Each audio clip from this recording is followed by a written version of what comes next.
Paz do Senhor, queridos. E aí? Pode ou não pode criticar? Como você reage às críticas? Hoje em dia, criticar alguém é uma tarefa inglória, ingrata. Olha a que ponto chegamos. Eu chego a duas conclusões. Ou eu estou ficando velho, ou então eu não sou desse planeta. Já ouviu falar em discurso politicamente correto? O discurso politicamente correto nos deixa reféns de situações onde quase nós somos obrigados a aceitar o incorreto, o errado dos outros. Sabe por quê? Para não abalarmos o bem-estar em nossas relações interpessoais. Funciona mais ou menos assim, olha. Presta atenção. Quer continuar sendo meu amigo? Quer continuar se dando bem comigo? Não me contrarie, nem discorde de mim, porque eu vou levar para o lado pessoal. É disso que eu estou falando. Só que o apóstolo Paulo, ele faz uma declaração totalmente incorreta politicamente. Lá em Gálatas, no capítulo 4, de número 16, o apóstolo escreveu assim: tornei-me porventura vosso inimigo por vos falar a verdade? E aquela ocasião onde ele publicamente ele repreende o apóstolo Pedro. Pedro, queridos, o líder do grupo mais chegado a Jesus, foi repreendido por Paulo. E isso era coisa que se fizesse com Pedro, aquele que andou sobre as águas. Isso era coisa que se fizesse com Pedro, aquele que revelou a verdadeira identidade do Filho do Homem. Mas espera um pouquinho aí. Quando a gente vai lá na Bíblia, a gente encontra várias passagens onde Jesus ele repreende Pedro em várias ocasiões. Sim ou não?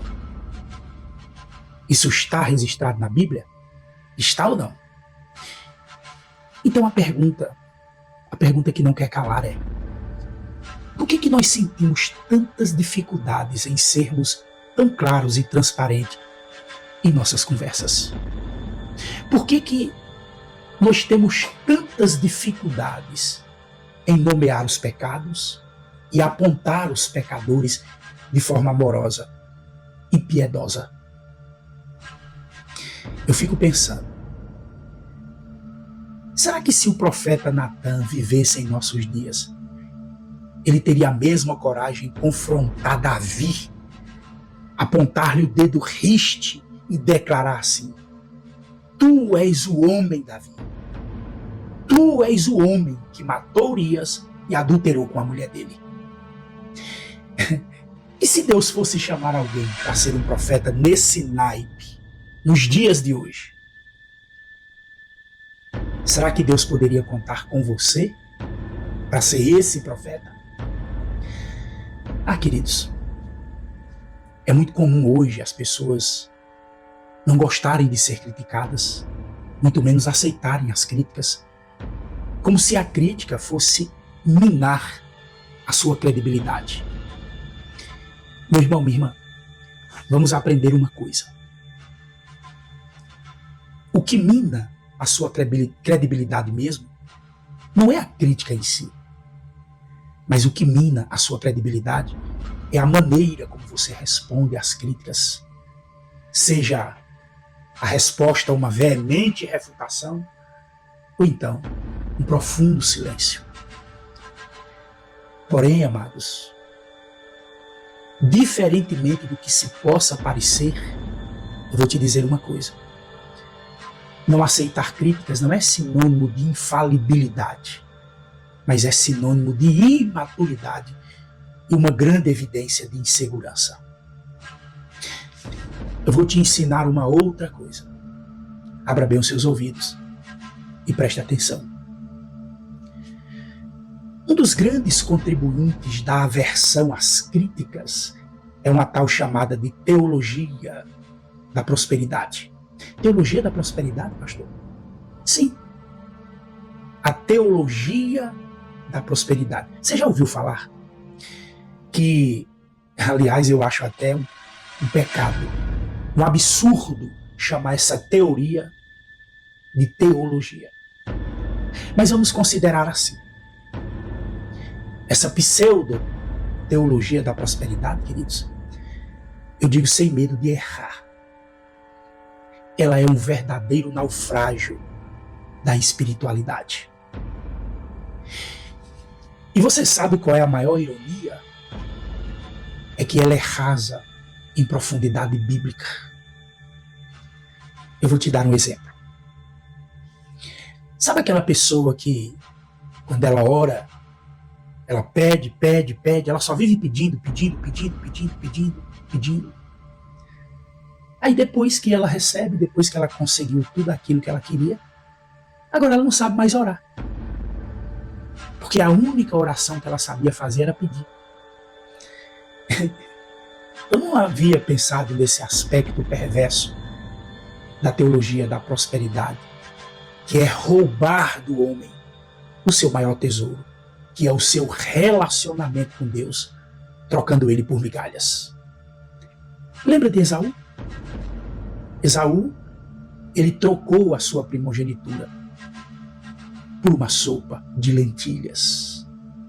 Olha, se a Bíblia diz que é mais bem-aventurada coisa é dar do que receber, então, por que estamos tão enviseirados, repetindo como papagaios ridículos, me dá, ou eu quero.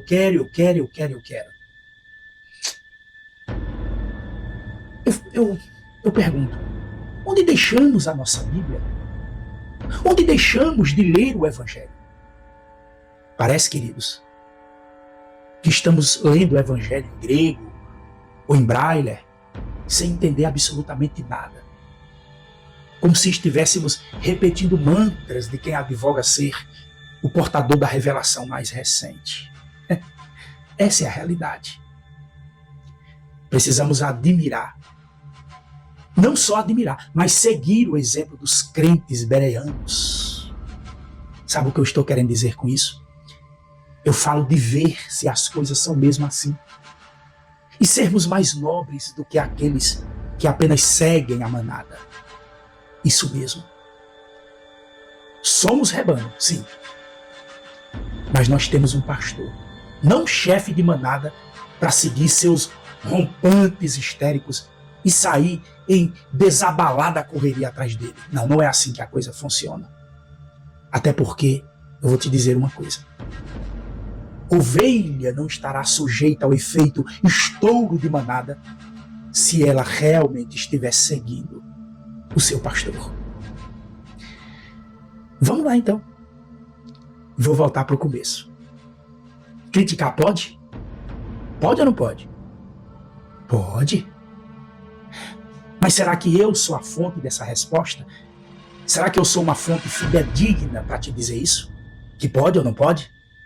Não seria o caso de eu pedir a opinião de alguém mais abalizado nesse tema, ou pelo menos de maior reputação?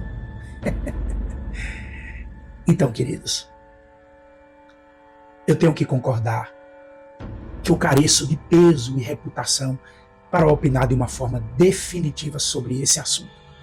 Então, eu vou pedir ajuda, como diz, né? Eu vou pedir ajuda aos universitários para me auxiliarem nessa resposta. Sabe quem eu vou chamar? Primeiro, eu vou chamar o Universitário Jesus, lá da faculdade de Nazaré. E eu vou fazer a seguinte pergunta. Jesus, por favor, me responda. Me responda a essa pergunta. Podemos criticar aquilo que não concordamos de pessoas cristãs eminentes? Sim ou não? Eu quero acreditar que Jesus, ele me responderia da seguinte maneira. Olha só. Bem, meu caro, eu serei franco com você. O meu primo Joãozinho, ele perdeu a cabeça porque chamou uns de raça de víboras e ele repreendeu um rei adúltero e incestuoso. Olha, Jesus falando. Eu, por exemplo, eu fui mandado à cruz por chamar os fariseus de hipócrita e um rei de raposa.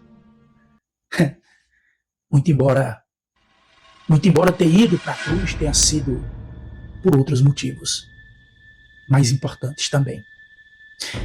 Mas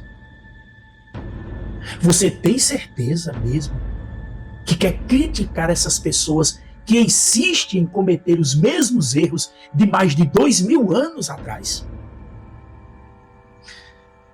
Preste atenção. Elas podem querer a sua cabeça ou então pregar você numa cruz. Pense bem. Bom, agora sou eu. Pensando bem, é preferível seguir os exemplos de João Batista, o exemplo de Jesus de Nazaré. E ainda que custe um alto preço, é melhor pagar o alto preço do que se calar. Quando o nosso dever como servo, como homem, como profeta de Deus é clamar, é denunciar o pecado. Vou encerrar. Você deseja exercer o seu direito de criticar? Sim? Contra mim? Tranquilo. Mas não pegue muito pesado. Amém? Saúde e paz. Que Deus abençoe a tua vida. Em o nome de Jesus.